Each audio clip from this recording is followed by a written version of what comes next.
नमस्कार, स्वागत है आपका डेली करंट अफेयर्स की सीरीज में। आज के इम्पोर्टेंट करंट अफेयर्स को हम लोग देखेंगे। चलिए वीडियो को स्टार्ट करते हैं। पहला करंट अफेयर है, बैलेट पेपर से चुनाव कराने की मांग खारिज कर दी गई है। सुप्रीम कोर्ट ने ईवीएम और वीवीपैट पर्चियों की 100% क्रॉस चेकिंग की मांग वाली सभी याचिकाएं खारिज कर दी है। इसके अलावा कोर्ट ने बैलेट पेपर से वोटिंग करवाने के सुझाव वाली याचिका भी खारिज कर दी है। मामले की सुनवाई कर रहे दोनों जज, जस्टिस संजीव खन्ना और जस्टिस दीपांकर दत्ता ने कहा कि सिस्टम में दखल से बेवजह शक पैदा होगा। हमने प्रोटोकॉल तकनीकी पहलुओं पर विस्तार से चर्चा की है। वीवीपैट पर्चियों की 100% वेरिफिकेशन को लेकर एक्टिविस्ट अरुण कुमार अग्रवाल ने अगस्त 2023 में याचिका लगाई थी। याचिका में कहा गया कि वोटर्स को वीवीपैट की पर्ची फिजिकली वेरीफाई करने का मौका दिया जाना चाहिए। वोटर्स को खुद बैलेट बॉक्स में पर्ची डालने की सुविधा मिलनी चाहिए, जिससे चुनाव में गड़बड़ी की आशंका खत्म हो जाएगी। इस केस में याचिकाकर्ताओं की तरफ से एडवोकेट प्रशांत भूषण, गोपाल शंकर नारायण और संजय हेगड़े पैरवी कर रहे थे। Prashant association of democratic reforms ADR की तरफ से थे। चुनाव आयोग की ओर से अब तक एडवोकेट मनिंदर सिंह, अफसरों और केंद्र सरकार की ओर से सॉलिसिटर जनरल तुषार मेहता मौजूद रहे। ठीक है। नेक्स्ट करंट अफेयर है, एक्सिस बैंक में अमिताभ चौधरी एमडी और सीईओ रीअपॉइंट हुए हैं। तो एक्सिस बैंक के बोर्ड ने मैनेजिंग डायरेक्टर और चीफ एग्जीक्यूटिव ऑफिसर के तौर पर अमिताभ चौधरी को रीअपॉइंटमेंट की मंजूरी दे दी है। अमिताभ का कार्यकाल 3 साल के लिए बढ़ा दिया गया है। अमिताभ चौधरी का नया कार्यकाल 1 जनवरी 2025 से लेकर 31 दिसंबर 2027 तक रहेगा। ठीक है। अमिताभ के नेतृत्व में एक्सिस बैंक ने 2023 में भारत में सिटी बैंक के रिटेल बिजनेस को टेक ओवर किया था। एक्सिस बैंक ने इंडिपेंडेंट डायरेक्टर के तौर पर 4 साल के लिए मीना गणेश को रीअपॉइंट किया है। मीना का दूसरा कार्यकाल 1 अगस्त 2024 से लेकर के 31 जुलाई 2028 तक रहेगा। ठीक है। नेक्स्ट करंट अफेयर देखते हैं। ईरान के साथ ट्रेड करने पर 3 भारतीय कंपनियों पर अमेरिकी प्रतिबंध लगे हैं। तो अमेरिका ने ईरान के साथ व्यापार करने पर भारत की 3 कंपनियों पर प्रतिबंध लगा दिया है। ठीक है। इस पे क्वेश्चन कैसे बनेगा, तो ऐसे करके बनेगा कि किस देश ने 3 भारतीय कंपनियों पे ईरान के साथ ट्रेड करने के संबंध में प्रतिबंध लगा दिया है। इनमें Zen shipping, port India private limited और sea art ship management company शामिल है। इन पर आरोप है कि ये ईरानी सेना के साथ अवैध व्यापार और इनके लिए ड्रोन्स ट्रांसफर करने पर काम कर रहे थे। अमेरिका के ट्रेजरी विभाग ने बताया कि यह बैन भारत के अलावा कई दूसरे देशों की कंपनियों, लोगों और जहाजों पर लगाया गया है। ये सभी गुप्त तरह से रूस तक ईरानी ड्रोन्स की डिलीवरी में अहम भूमिका निभाते हैं। रिपोर्ट के मुताबिक ईरान की कंपनी सहारा थंडर दूसरे देशों में उसकी कमर्शियल एक्टिविटीज का मुख्य जरिया है। सहारा थंडर ईरानी रक्षा मंत्रालय के लिए ईरानी सामानों की सेल और शिपमेंट का काम करती है।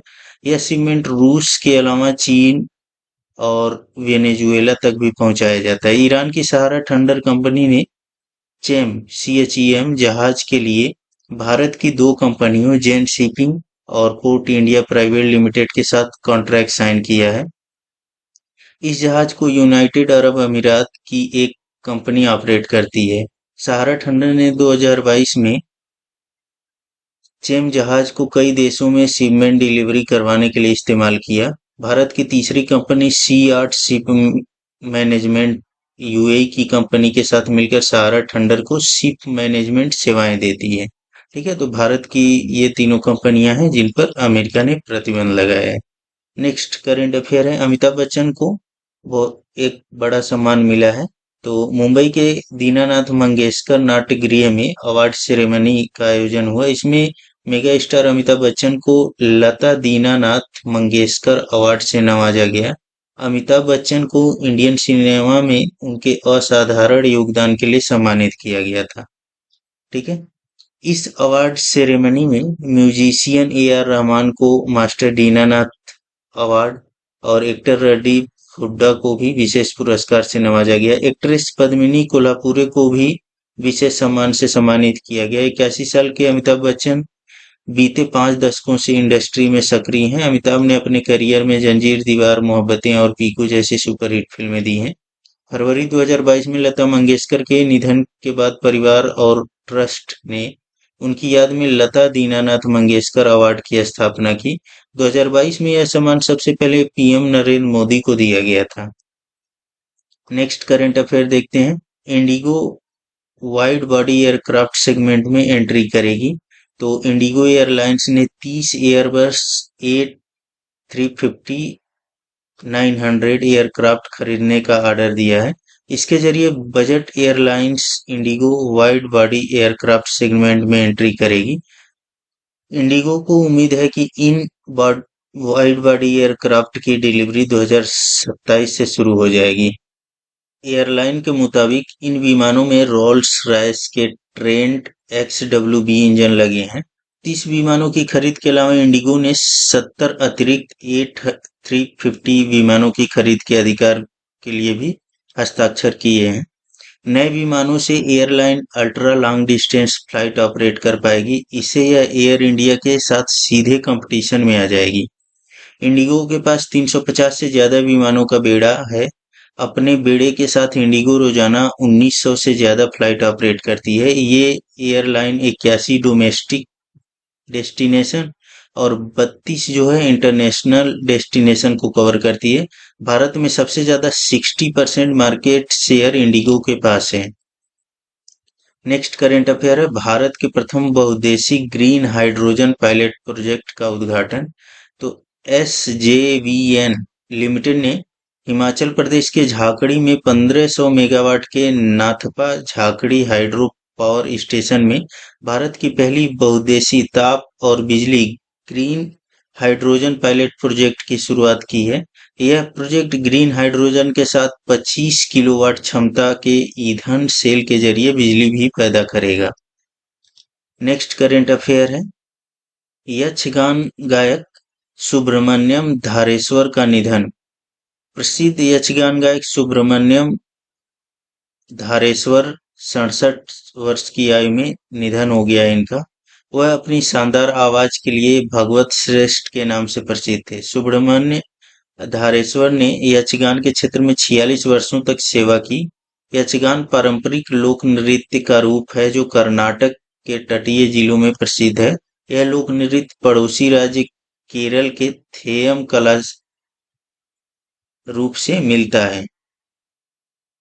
नेक्स्ट है। चाइना मोबाइल को पीछे छोड़ते हुए दुनिया की शीर्ष टेलीकॉम कंपनी बनी जियो। भारत में टेलीकॉम लीडर रिलायंस जियो डेटा ट्रैफिक खपत के मामले में चाइना मोबाइल को पछाड़कर दुनिया का सबसे बड़ा मोबाइल ऑपरेटर बन गया है। तो किस क्षेत्र में बना है? तो डेटा ट्रैफिक खपत के मामले में बना है। ठीक है। 481.8 मिलियन ग्राहक आधार के साथ, जिसमें 5G स्टैंड अलोन नेटवर्क पर 108 मिलियन शामिल हैं। जियो का प्रभुत्व वैश्विक दूरसंचार बाजार में इसकी स्थिति को रेखांकित करता है।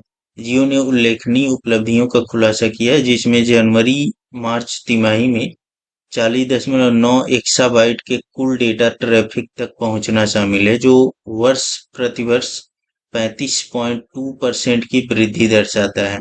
ठीक है। तो यह जो है जियो वह चाइना मोबाइल को पीछे छोड़ते हुए दुनिया की शीर्ष टेलीकॉम कंपनी बन गई है। किस मामले में? डेटा ट्रैफिक खपत के मामले में। ठीक है। तो इस वीडियो में इतना ही। वीडियो को आप लोग ज्यादा से ज्यादा लाइक करें, शेयर करें और चैनल को सब्सक्राइब कर लें। लेटेस्ट अपडेट पाने के लिए बेल आइकन को दबा लें। धन्यवाद।